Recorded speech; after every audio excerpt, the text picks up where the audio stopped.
Halo semua, pada video ini saya akan menjawab pertanyaan dari Daniel Kamasi dan Debek 321. Daniel bertanya kenapa Yesus tidak menghukum mati perempuan yang tertangkap berzina sesuai dengan hukum Taurat. Debek 321 bertanya tentang Yesus yang mengenapi hukum Taurat dan kematiannya membatalkan hukum Taurat. Oke, kita mulai aja ya.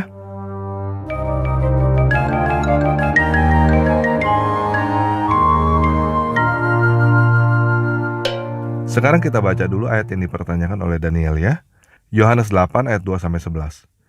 Pagi-pagi benar Yesus berada di bait suci dan seluruh rakyat datang kepadanya. Ia duduk dan mengajar mereka. Maka ahli-ahli Taurat dan orang-orang Farisi membawa kepadanya seorang perempuan yang kedapatan berbuat zina. Mereka menempatkan perempuan itu di tengah-tengah, lalu berkata kepada Yesus, "Rabi, perempuan ini tertangkap basah ketika ia sedang berbuat zina. Musa dalam hukum Taurat memerintahkan kita untuk melempari perempuan-perempuan yang demikian. Apa pendapatmu tentang hal itu?" Mereka mengatakan hal itu untuk mencobai dia, supaya mereka memperoleh sesuatu untuk menyalahkannya. Tetapi Yesus membungkuk lalu menulis dengan jarinya di tanah. Dan ketika mereka terus-menerus bertanya kepadanya, ia pun bangkit berdiri lalu berkata kepada mereka, "Barang siapa di antara kamu yang tidak berdosa, hendaklah ia yang pertama melemparkan batu kepada perempuan itu." Lalu ia membungkuk pula dan menulis di tanah. Tetapi setelah mereka mendengarkan perkataan itu, pergilah mereka seorang demi seorang mulai dari yang tertua. Akhirnya tinggallah Yesus seorang diri dengan perempuan itu yang tetap di tempatnya. Lalu Yesus berdiri dan berkata kepadanya, "Hei perempuan, di manakah mereka? Tidak adakah seorang yang menghukum kau?" Jawabnya, "Tidak ada Tuhan." Lalu kata Yesus, "Aku pun tidak menghukum kau. Pergilah, dan jangan berbuat dosa lagi mulai dari sekarang." Nah, sebenarnya ada seorang pengunjung yang juga menanyakan cerita yang sama. Apa yang sebenarnya Yesus tulis di tanah yang membuat semua orang pergi? Pada cerita itu tidak diceritakan apa yang Yesus tulis di tanah. Tetapi saya ingin mengajak teman-teman untuk membaca apa yang sebenarnya tertulis dalam hukum Musa. Imamat 20 ayat 10. Bila seorang laki-laki berzinah dengan istri orang lain, yakni berzinah dengan istri sesamanya manusia, pastilah keduanya dihukum mati, baik laki-laki maupun perempuan yang berzinah itu. Kalau kita perhatikan pada ayat ini, yang seharusnya dihukum mati adalah laki-laki dan perempuan yang berzinah itu. Tetapi para ahli Taurat dan orang Farisi hanya membawa yang perempuan aja. Menurut saya, satu kutipan ayat ini aja udah cukup untuk bikin semua orang mundur. Apalagi kalau Yesus juga menulis di tanah apa yang dia ajarkan di dalam Matius 5 ayat 28. Setiap orang yang memandang perempuan serta menginginkannya, sudah berzinah dengan dia di dalam hatinya. Paham ya? Nah, di sini kita melihat bahwa hukum bisa disalahgunakan oleh manusia untuk berbuat jahat. Para ahli Taurat dan orang Farisi itu berusaha untuk menggunakan hukum untuk membunuh perempuan itu dan mempersalahkan Yesus. Kata hukum Taurat yang ada di dalam Perjanjian Baru pada Alkitab terjemahan Lai, bahasa aslinya adalah nomos. Secara literal, nomos artinya hukum, bukan cuma hukum Taurat aja. Hal ini juga bisa kita lihat di dalam terjemahan bahasa Inggris. Nomos diterjemahkan menjadi law, tanpa ada tambahan kata Torah. Apa yang dilakukan oleh para ahli Taurat dan orang Farisi itu sebenarnya masih bisa kita lihat sampai hari ini. Banyak sekali orang yang menggunakan celah hukum untuk berbuat jahat. Yesus menggenapi hukum. Kata lain yang bisa digunakan adalah Yesus memenuhi hukum. Maksudnya adalah Yesus membuat hukum menjadi penuh, tanpa ada celah. Sebagai contoh, hukum jangan berzina dibikin penuh oleh Yesus dengan berkata memandang perempuan serta menginginkannya sudah berzinah di dalam hati. Hukum jangan berzinah jasmani dibikin penuh oleh Yesus dengan hukum jangan berzinah rohani. Inilah yang dimaksud dengan Yesus datang bukan untuk meniadakan hukum, tetapi untuk menggenapinya, untuk membuat hukum penuh, tidak ada celah, walaupun di dalam hati. Sampai di sini paham ya? Nah, banyak orang yang bingung ketika baca ayat ini. Roma 3 ayat 20. Sebab tidak seorang pun dapat dibenarkan di hadapan Tuhan oleh karena melakukan hukum. Karena justru oleh hukum orang mengenal dosa. Untuk menjelaskan hal ini, kita ambil contoh Singapura. Di Singapura ada hukum nggak boleh ngeludah di area umum. Jadi orang Singapura mengenal satu dosa lebih banyak daripada orang Indonesia, yaitu dosa meludah. Paham ya? Nah, jadi kalau kamu di Singapura dan kamu meludah di tempat umum, maka kamu akan dihukum. Tetapi, bagaimana kalau kamu tidak meludah sama sekali di Singapura? Apakah kamu akan mendapat hadiah? Enggak kan? Bagaimana dengan Indonesia yang tidak ada hukum meludah? Apakah akan dihukum bila meludah di tempat umum di Indonesia? Enggak kan? Nah, sekarang teman-teman yang belum tahu bahwa di Singapura ada hukum jangan meludah, sekarang baru kepikiran kan meludah di tempat umum? Ngapain ya meludah di tempat umum? Enak nggak ya rasanya meludah di tempat umum? Paham ya? Inilah yang dimaksud tidak seorang pun dibenarkan karena melakukan hukum. Justru karena ada hukum, orang mengenal dosa. Kita ambil contoh lain lagi ya. Hei orang-orang yang telah menyatakan dirinya beriman, kalau sudah muslim, ikuti ketentuan Islam secara menyeluruh. Jangan setengah-setengah. Sholatnya sesuai Nabi, tapi lisannya nggak sesuai Nabi. Gitu kan? Pandangan matanya nggak sesuai Nabi, atau masih ikut-ikutan kepada yang lain. Nah, kita udah dengar hukum yang dikatakan oleh Ustadz Adi Hidayat. Umat Islam ikutin teladan Muhammad jangan setengah-setengah. Iya kan? Nah, kita jangan ngomongin teladan Muhammad yang menikah dengan anak berusia 9 tahun. Atau mengikuti teladan Muhammad yang menikah dengan bekas istri anak angkatnya sendiri. Kita ngomongin apa yang dikatakan oleh Ustadz Adi Hidayat ini aja. Hei orang-orang yang telah menyatakan dirinya beriman, kalau sudah muslim, ikuti ketentuan Islam secara menyeluruh. Jangan setengah-setengah. Sholatnya sesuai Nabi, tapi lisannya nggak sesuai Nabi. Gitu kan? Pandangan matanya nggak sesuai Nabi, pandangan matanya nggak sesuai Nabi, pandangan matanya nggak sesuai Nabi, atau masih ikut-ikutan kepada yang lain. Pandangan matanya mesti seperti Nabi. Nah, saya nggak tahu pandangan matanya Nabi itu seperti apa. Apakah seperti ini? Atau seperti ini? Atau seperti ini? Kita misalnya aja ya. Misalnya pandangan mata Nabi itu seperti yang ini. Jadi menurut hukum ini dikatakan oleh Ustadz Adi Hidayat, semua umat muslim yang pandangan matanya tidak seperti ini, ya berbuat dosa. Nah, seperti contoh hukum meludah di Singapura tidak berlaku di Indonesia, begitu juga hukum pandangan mata yang dikatakan oleh Ustadz Adi Hidayat berlaku untuk umat muslim, tidak berlaku untuk yang bukan muslim. Paham ya? Oleh sebab itu, pada kesempatan ini saya mau menegur saudara-saudara seiman yang Kristen. Jangan bikin aturan yang aneh-aneh. Contoh, hukum perpuluhan. Saya pernah ke gereja yang pendetanya berkata, kalau tidak kasih perpuluhan artinya merampok Tuhan.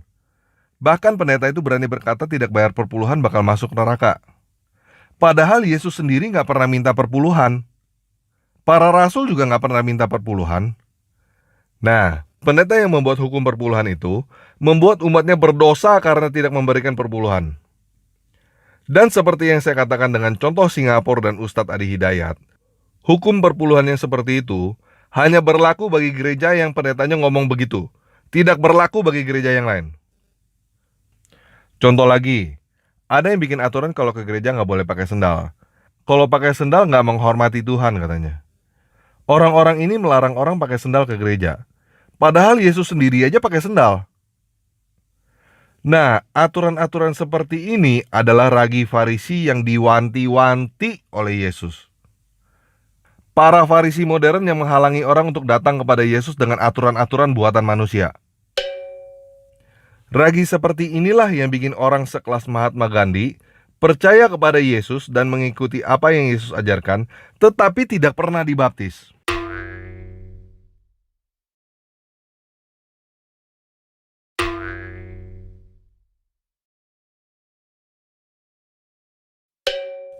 Paham ya? Semakin banyak hukum, semakin banyak dosa pelanggaran. Gimana? Jadi bingung ya? Mendingan gak ada hukum ya? Gini, Yesus memberikan teladan pada perempuan yang tertangkap berzina itu. Yesus tahu gak sebenarnya perempuan itu berzina apa enggak? Tahu. Di dalam Yohanes 4 ayat 17-18, Yesus bahkan tahu perempuan yang sedang berbicara kepadanya udah kawin 5 kali. Apakah Yesus menghukum? Enggak. Apakah Yesus merajam perempuan yang tertangkap berzina? Enggak. Yesus berkata bahwa dia juga tidak menghukum, tapi jangan berbuat dosa lagi. Orang yang pantasnya dihukum tapi tidak dihukum. Kenapa Yesus melakukan itu? Karena kalau dia tidak melakukan itu, maka kita semua juga seharusnya dirajam batu. Seketika ketika kita berzina di dalam hati. Yesus memilih mengampuni daripada menghukum.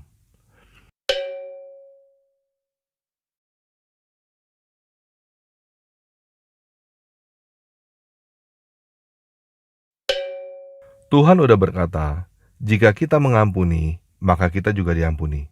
Jika kita tidak mengampuni, maka kita juga tidak diampuni.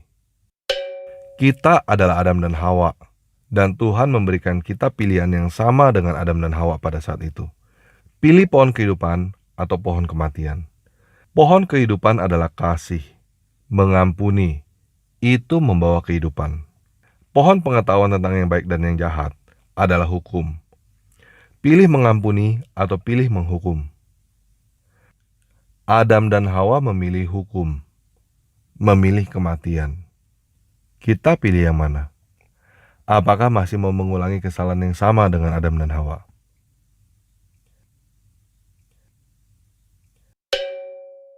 Masih bingung ya? Kalau nggak ada hukum, nanti kacau dong dunia. Kalau nggak ada hukum, boleh dong ngebunuh orang. Begini, kita ngomong realitanya aja ya. Sekarang ini kita udah hidup di dunia hukum. Apakah sekarang tidak kacau? Apakah sekarang tidak ada pembunuh? Apakah semakin ketat hukum yang kita bikin akan bikin dunia lebih damai? Nah, sekarang ini kita sedang menyaksikan orang-orang yang berusaha menggantikan Pancasila dengan khilafah kan? Orang-orang khilafah itu bermimpi bahwa dengan penegakan hukum, dunia akan damai. Mereka nggak berpikir bahwa jika Pancasila digantikan dengan khilafah, mereka sendiri yang akan saling bunuh-bunuhan. Kenapa? Karena mereka semua ngerasa dirinya khilafah yang paling benar. Mereka nggak mau lihat sejarah mereka sendiri bahwa khilafah udah gagal di Timur Tengah. Mereka nggak mau ngeliat kenyataan bahwa di Timur Tengah mereka saling bunuh-bunuhan. Paham ya? Bagaimana dengan kasih? Mengampuni. Apakah pasti membuat dunia lebih baik? Begini, ketika kamu mengampuni, kamu yang akan mendapatkan keuntungan. Kamu yang akan merdeka dari belenggu dendam. Dan kehidupan kamu sendiri yang akan menjadi lebih baik. Kenapa kita harus mengampuni? Karena Tuhan udah lebih dulu mengampuni kita. Jadi bukan karena seseorang pantas untuk kamu ampuni, maka kamu mengampuni orang itu. Tetapi karena kamu tidak pantas untuk diampuni, namun kamu udah lebih dulu diampuni oleh Tuhan. Gini aja deh, kita langsung praktek aja ya. Coba kamu ingat-ingat satu orang yang paling kamu benci. Siapa namanya? Nah, sekarang kamu ngomong dari dalam hati keluar ke mulut kamu bahwa kamu mengampuni dia. Ketika kamu mengampuni dia, kamu yang akan merasa bebas. Kamu yang akan merasa bebanmu terangkat. Oke? Sebutkan namanya ya, aku mengampuni si itu. Kita mulai ya. Aku mengampuni si itu. Bagaimana? Kamu yang mengampuni, kamu yang bebas kan? Kamu yang merasa bebanmu terangkat kan? Nah, kalau kamu udah merasa bebas karena kamu udah mengampuni satu orang, setelah video ini selesai, kamu melanjutkan mengampuni semua orang yang bersalah kepada kamu ya. Oke, sekian video kali ini. Yesus Kristus penguasa kita memberkati.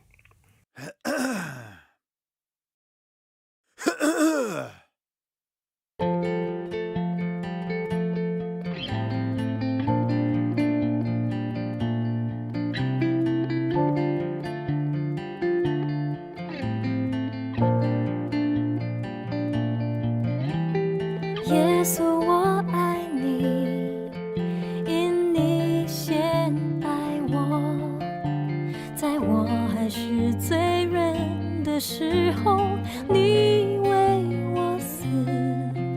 耶稣，我感谢你，因你对我真好，背负我重担，你是拯救我的主。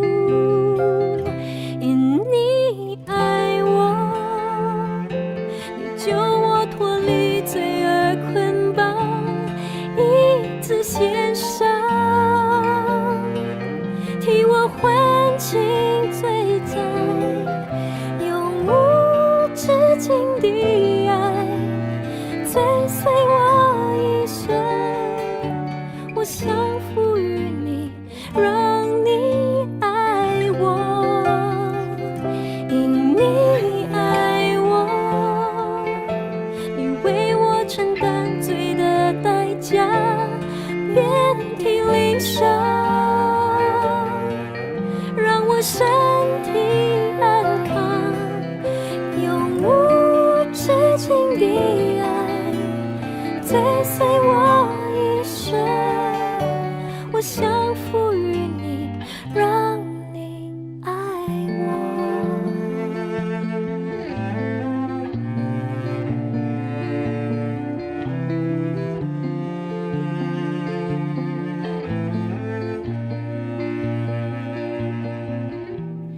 耶稣，我属你，因你救赎我，你的恩惠时刻保护我，心靠你。耶稣，我赞美你，因你真心爱我，赐予我洪恩，你的供应引领我。因你爱我，你救我脱离罪恶捆绑，一次献上，替我还清罪债，永无止境的爱追随我一生。我降服于你，让你爱我，因你爱我，你为我承担罪的代价，遍体鳞伤，让我身体安康，永无止境的爱追随我一生。我降服于你，让你爱我，永无止境的爱追随我一生。